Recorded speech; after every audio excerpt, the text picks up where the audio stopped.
I have interviewed hundreds of candidates and I've noticed these common mistakes are stopping them from getting job offers. It is so easy to make mistakes in a high pressure setting, and I've made quite a few of these mistakes as well, but if you know about what could potentially go wrong before your interview, it's going to greatly increase your chances of being successful. The first mistake that lots of interviewees make is overextending or kind of waffling on their answers. An interviewer is looking for succinct yet detailed responses to your answers, and it's very easy for a nervous interviewee to overextend their answers, hoping that something amongst what they're saying will resonate well with them. This kind of scattergun approach is detrimental because it could show to the interviewers a lack of focus and a lack of clarity in your answers. Try to keep your answers as succinct as possible whilst also making sure that you've got the details they want to hear in your responses. It's very easy for me to say to you right now to not overextend your answers, and I'm a massive culprit when it comes to waffling in an interview, so I'm going to give you some tips to help you combat this. The first tip is to keep an eye on the interviewer's body language or any verbal cues, because they might give you an impression on when you're talking too much. Next tip is to record yourself providing a response to a basic interview question. I have got a playlist of basic interview questions that may come up, so you can refer to those, of course, but listening to yourself providing a response and timing how long it takes you to give that response is going to be very helpful. You can listen back to the recording and see if there's any waffling or if there's any repetition in there that you can slash to give a more condensed answer.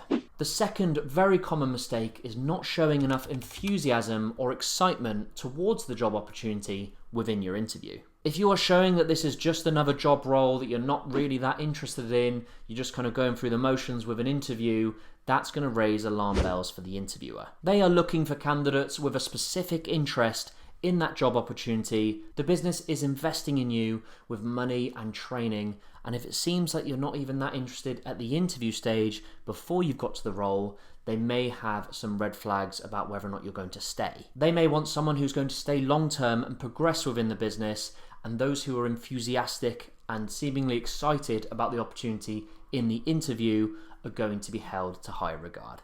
Even if it's just smiling or nodding and stating, yes, that sounds really interesting in the interview, that's going to be a massive help.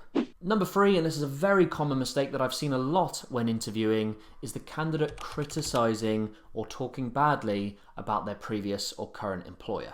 Even if you've had a really rough time with that business, I'd highly recommend that you still try to find something positive to say in your interview and you don't badmouth them, because the interviewers right now could be thinking that this is just going to be them in a year's time if you decide to leave. This is most probably going to happen when the interviewer asks you why you're looking to leave your current role, and if they ask why you moved on from your previous roles. Avoiding any kind of negative language is going to be very helpful in your interview, because they are likely to want someone who is positive and optimistic for growing with that business. The next mistake, and I see this quite a lot, is candidates not familiarizing themselves with the details on their CV.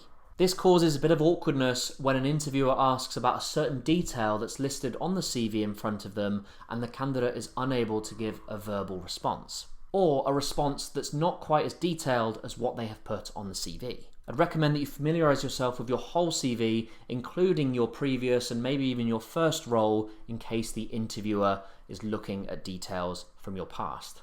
It's very easy for a job applicant to exaggerate the points on their CV, so I'd always recommend, if you're going to include a detail in your CV about a certain experience, that you're comfortable backing it up with a strong verbal response in the interview. The 5th mistake, and this is massive, is not properly researching the company before you have your interview.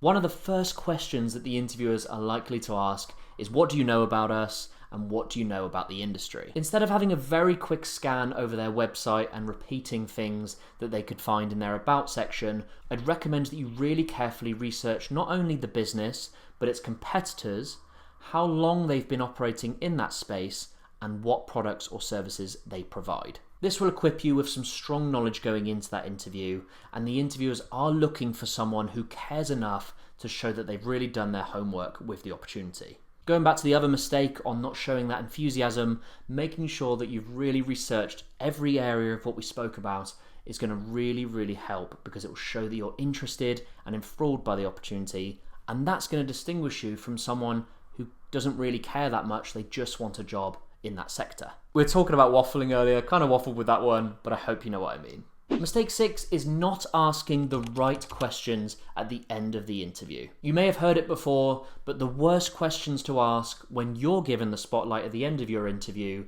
is, what's the salary or what's the sick pay?